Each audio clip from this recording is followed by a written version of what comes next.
Welcome back to your ultimate pit stop, Piston Pundit. The North American tomato trade has been jolted like never before. In July 2025, Washington scrapped the 2019 Tomato Suspension Agreement and slapped a 17% tariff on Mexican imports. What was meant to shield U.S. farmers instead fractured supply lines, left American growers vulnerable, and pushed Canadian buyers to shift away. Mexico, meanwhile, seized a $12 billion jackpot, expanding its global dominance. From California's farmlands to Europe's grocery aisles, the fallout is massive. Let's break down the pivotal turns reshaping the tomato industry.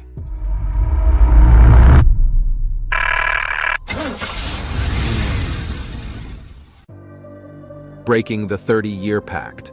Why ending the suspension agreement shook the market. For nearly 3 decades, U.S.-Mexico tomato trade survived on suspension agreements that paused anti-dumping cases in exchange for minimum prices. The 2019 version added tougher quality checks and seasonal price floors, but in 2025, Washington scrapped it, slapping on a flat 17% tariff. The goal?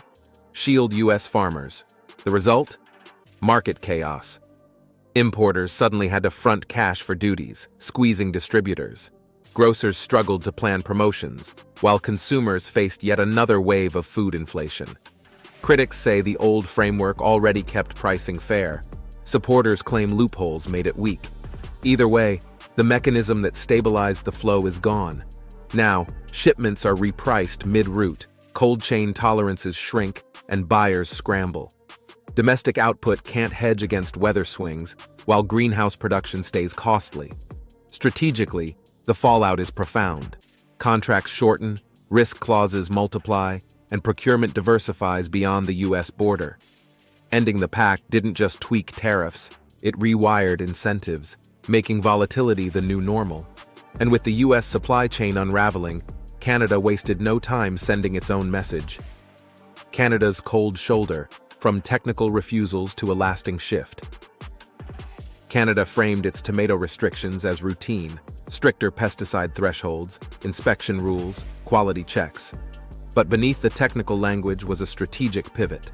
Ottawa had already doubled down on greenhouses in Ontario and British Columbia, ensuring steady year-round supply insulated from weather shocks. When truckloads stalled at border crossings, it looked like temporary rejection. In reality, Canadian buyers began swapping suppliers.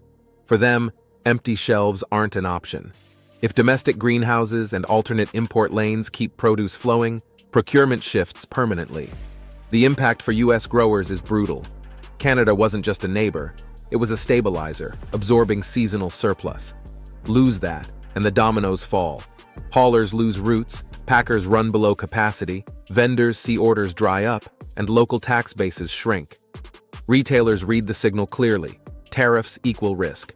Category managers now prize reliability, on-time delivery, temperature control, recall records, over legacy ties. Once embedded, those scorecards cement new habits. What began as technical refusals is now a structural reset. With Canada turning the wheel away, Mexico saw the open lane and floored it. Before we delve deeper, do us a favor. Smash that like button and subscribe to Piston Pundit. It helps us bring more insights to auto and trade enthusiasts like you. Mexico's $12 billion power play, tech, greenhouses, and Canada's new Lifeline. Mexico didn't just plug the gap left by U.S. tariffs, it scaled into it with force. Massive investment poured into high-tech greenhouses in Sinaloa, Sonora, and Baja, featuring hydroponics, fertigation, climate control, and dense sensor systems. The result? Less water per ton, consistent yields, and stable quality across grades. Automation cut labor costs, while pest-resistant genetics and predictive planning aligned harvests with demand. Then came the strategic masterstroke, Europe and Canada. Mexican growers undercut U.S. pricing in Europe with reliable supply, while cold chain rail and long-term contracts turned Canada into a steady corridor. For Canadian retailers, it meant greenhouse-grade produce, predictable pricing, and vendors who could absorb compliance burdens. The operational shift is profound. With price policies at home and industrial-scale greenhouses, Mexico buffers shocks better than field-reliant rivals. That reliability, once California's edge, is now Mexico's brand. By focusing on financially strong buyers, top growers trade spot market upside for stability. In produce, certainty isn't just valuable, it is the strategy. But while Mexico cashed in, American farming towns bore the brunt.